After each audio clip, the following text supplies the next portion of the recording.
Moon is the new ancient Paradox form of Salamence, available in Pokemon Scarlet. This is among the strongest of the Paradox forms, and has been a central offensive threat in OU since the beginning. I personally spoke with a renowned financial analyst, Goldengo, and he advised me to invest early, because this Pokemon is going to the moon. Let's take a look at what makes Roaring Moon so effective, and how players are using it in competitive singles. 80% of you watching right now are not subscribed to the channel. If you enjoy my videos, I'd appreciate it if you would take a moment to like the video and subscribe. Thank you.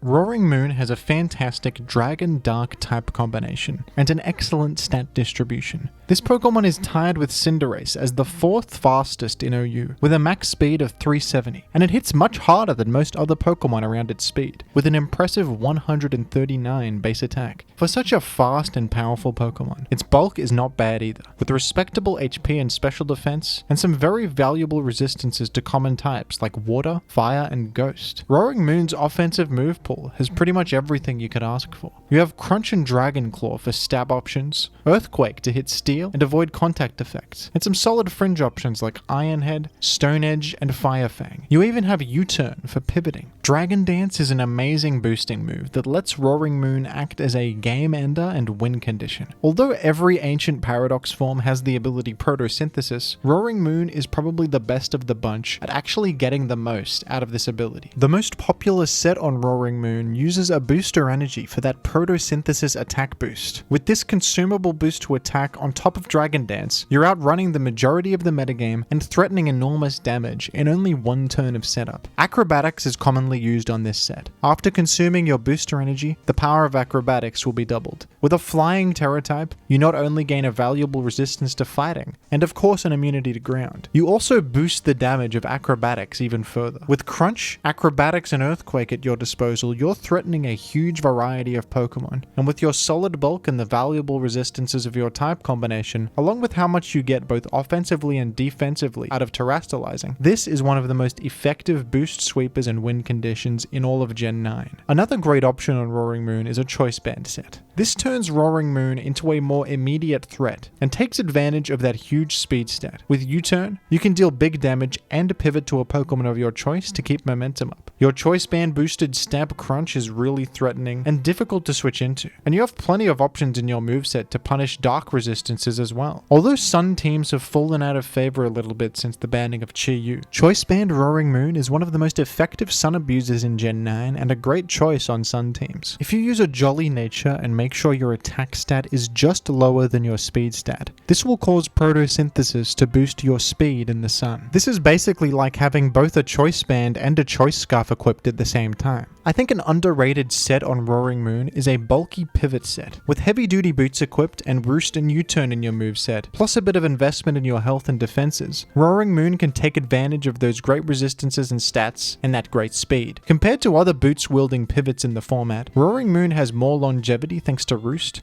and has a unique defensive profile and coverage options to set it apart, helping a team against enemy Pokemon like Goldengo and Iron Moth. I find Earthquake quite helpful on a pivot Pokemon like this to ignore contact effects and also take out common threats like Glamora, Iron Moth, and Clodsire. Taunt is a good utility option on these sets as well for a bit of disruption against defensive strategies. Although these are the most standard sets, this is a pretty flexible Pokemon. I've seen heavy-duty boots and Roost on Dragon Dance sets to give them a bit more longevity. Substitute on Dragon Dance sets as counterplay against Will-O-Wisp and Salt Cure. Terra Steel plus Iron Head to get the jump against Fairy types. And I've even seen Terra Dragon with Loaded Dice and Scale Shot for a big multi-hit Dragon type nuke. Despite how immediately threatening and powerful this Pokemon can be, I've always found it pretty reasonable to respond to with common Pokemon. Corviknight, Rotom Wash, and Dondozo are pretty reliable answers to Roaring Moon. While Roaring Moon does have tools to adapt to these answers, it can't do everything at once. It has to sacrifice a valuable moveset or spend a 1 per game Terastallize for a surprise swing turn, and after that it's revealed its hand and can usually be maneuvered around. Something like Dondozo will completely counter a Dragon Dance Roaring Moon, but may be threatened by a Choice Band Roaring Moon. But once they've revealed that they have a Choice Band, you can now respond to their Choice Lock, and also probably respond to Roaring Moon with a different plan, now that Dragon Dance is out of the question. This Pokemon often ends games and is the main source of offense for a team. But this is not a mindless Pokemon. You do have to set up for it by chipping down its common answers and going in with your Dragon Dances at the right time. I think Roaring Moon is a good presence in the Gen 9 metagame. This is a unique type combination for a physical threat, and it feels pretty fresh and fun to use. I think a strong physical dark type like this helps balance the tier out. This Pokemon scares Goldango and Dragapult, and does good neutral damage against common walls. The Booster Energy Acrobatics set also directly threatens the common Great Tusk.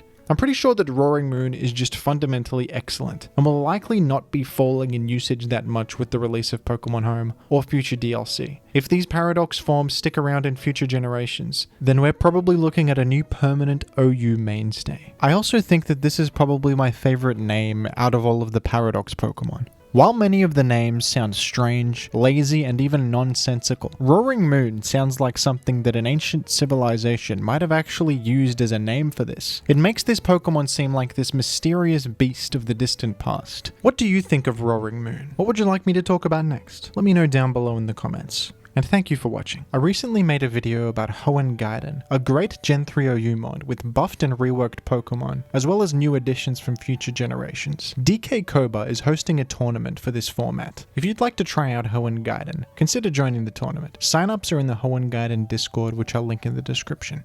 Thank you to the patrons. If you'd like to send me a team to look at in a video, or request a video topic for me to cover, take a look at my Patreon link in the description for more information. Like this video and subscribe to the channel for more informative content about competitive Pokemon.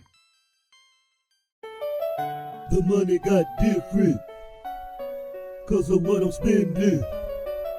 The money got different, Oh, it's 'cause of what Megaphone! I'm spending. Whoa! The money KO'd got by one different. hit! It 'Cause scattered of what I'm spikes! spending. The money got different.